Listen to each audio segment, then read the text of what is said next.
En fait, moi, je viens d'une famille catholique pratiquante. Mes parents, très impliqués à l'Église catholique. Pour mes parents, c'était très important de s'impliquer dans l'Église du quartier. Mon père était marié, ma mère s'occupait de la messe pour les enfants. Puis, ils avaient à cœur que les messes soient intéressantes, que les gens viennent à l'Église. Puis, c'était aussi une grande rencontre de gens du quartier, en fait, à l'église. Fait que c'était très agréable. Fait qu'à chaque dimanche matin, mon père descendait vers 9h30, puis il disait « Les enfants, on s'en va remercier, on s'en va à l'église. » Fait qu'on protestait tout le temps un peu pour la forme, mais on savait que c'était non négociable. Fait qu'on s'habillait, puis on allait à l'église.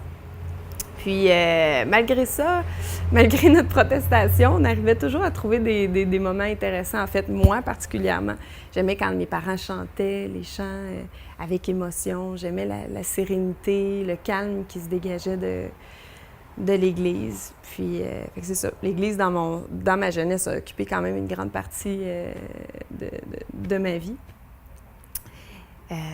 C'est ça. Puis, à un moment donné, tout simplement, dans ma chambre, j'avais reçu un Nouveau Testament là, à l'école primaire. Ils en distribuent plein, là, des Nouveaux Testaments orange. Là. Puis je le lisais une fois de temps en temps, en fait, parce que j'avais l'habitude de lire avant de me coucher. Puis là, bien, quand j'étais à court de romans, je lisais un peu le Nouveau Testament.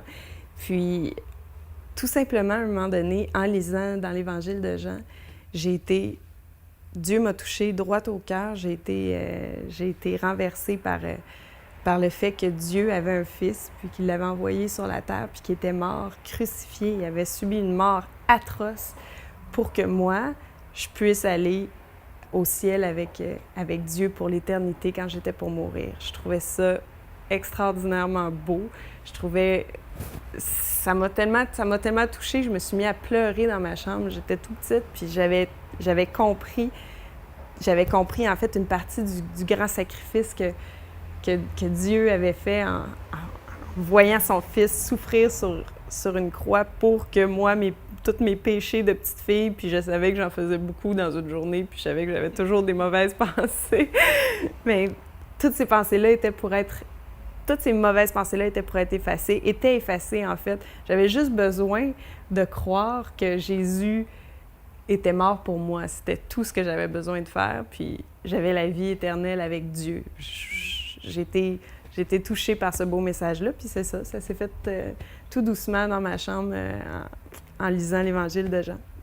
Fait qu'à partir de ce moment-là, j'ai toujours eu une curiosité par rapport à Dieu. Puis à ce moment-là dans ma vie, j'ai rencontré mon amie Naomi, une amie chrétienne.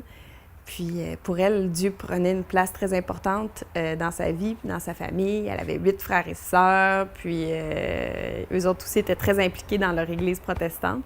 Fait que je posais beaucoup de questions à Naomi, on en discutait beaucoup. Puis à un moment donné, par contre, 2 ans plus tard, l'adolescence est devenue un peu forte.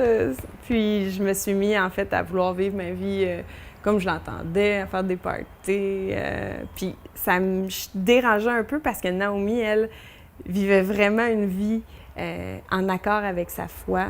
Elle visionnait pas certains films, elle sortait pas dans les bars, elle avait pas des chums temporaires. Puis moi, ça me dérangeait, je la confrontais beaucoup. Parce que oui, je croyais en Dieu, mais je n'étais pas prête à sacrifier le plaisir immédiat dans ma vie. Fait que j'ai vécu un petit peu loin de Dieu pendant mon adolescence, en fait, la fin de mon adolescence. Puis, tout doucement, en fait, Dieu m'a ramenée à lui quand j'ai eu 18 ans en mettant sur ma route François, mon mari, qui lui aussi venait d'une famille protestante, chrétienne, très croyante. Lui aussi avait la conviction, dans le fond de son cœur, qu'il était sauvé. Mais il vivait aussi un peu loin de Dieu parce que, justement, il était en crise d'adolescence. Fait qu'à partir de ce moment-là, on s'est rendu compte qu'on avait ce beau point-là en commun. Puis on s'est mis tout doucement à se rapprocher de Dieu ensemble. Parce qu'on s'est en parlant, bien, c'est important entre mari et femme d'avoir d'avoir une certaine vision semblable au niveau de Dieu. Puis c'est tellement plus riche de pouvoir partager ça avec la personne que t'aimes. Fait que tranquillement, pas vite, on s'est trouvé une église, on s'est ouvert, puis on a fait un beau cheminement ensemble. Puis aujourd'hui, on a 2 enfants, puis notre but, c'est de les élever pour qu'eux aussi puissent être sauvés, les élever pour le Seigneur. Puis c'est ça. En fait, je me rends compte à quel point Dieu a placé des petits éléments tranquillement pas vite dans ma route. Mes parents, mon ami, François, tous des éléments comme ça pour que je reste près de lui, en fait, puis que je m'éloigne pas. Puis j'aimerais ça, moi aussi, pouvoir être peut-être une personne comme ça qui peut changer la vie, en fait, de quelqu'un d'autre. Pas moi changer la vie de quelqu'un d'autre, mais de pouvoir transmettre cette bonne nouvelle-là, puis de pouvoir transmettre ce message-là à des amis, à des parents, à ma famille, en fait, pour qu'eux aussi puissent découvrir l'amour de Dieu. L'heure de la bonne nouvelle vous invite à participer à l'un des nombreux déjeuners de l'espoir. Ces déjeuners ont lieu dans plusieurs restaurants réputés de la province et vous sont offerts gratuitement.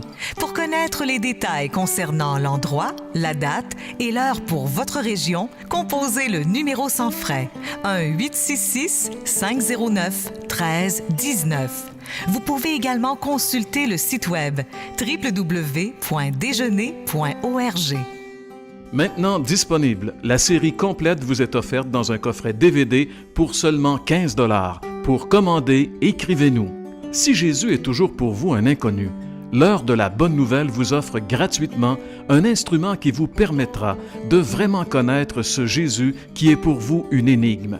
En effet, aux 500 premières personnes à en faire la demande, l'heure de la bonne nouvelle offre gratuitement une copie du film Jésus sur DVD.